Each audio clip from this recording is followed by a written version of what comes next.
Assalamualaikum warahmatullahi wabarakatuh. Kembali lagi bersama kami Jejak Lensa, dan saat ini kami sedang berada di Desa Wisata Kasongan, Kabupaten Bantul.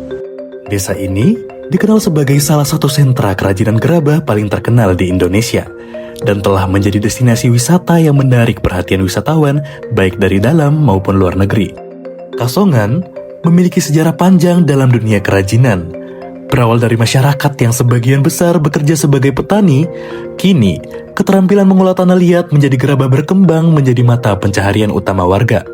Saat berkunjung ke desa wisata Kasongan, wisatawan dapat melihat langsung proses pembuatan gerabah, mulai dari pengolahan tanah liat, proses pembentukan, hingga tahap pewarnaan dan finishing yang dilakukan oleh para pengrajin yang telah mewariskan keahlian ini secara turun-menurun. Berbagai hasil karya seperti guci, vas bunga, patung, hingga dekorasi interior diproduksi dengan sentuhan seni yang khas dan dijual ke berbagai macam daerah, bahkan hingga mancanegara.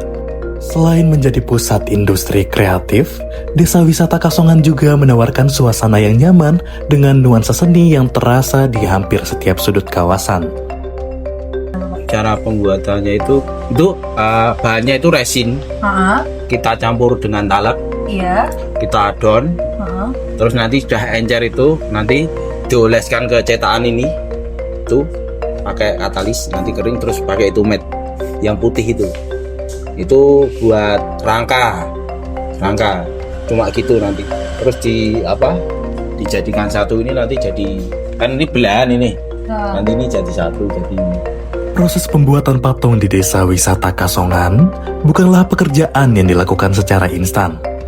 Setiap tahapan, mulai dari pengolahan tanah liat hingga proses finishing, membutuhkan ketelitian dan keahlian para pengrajin.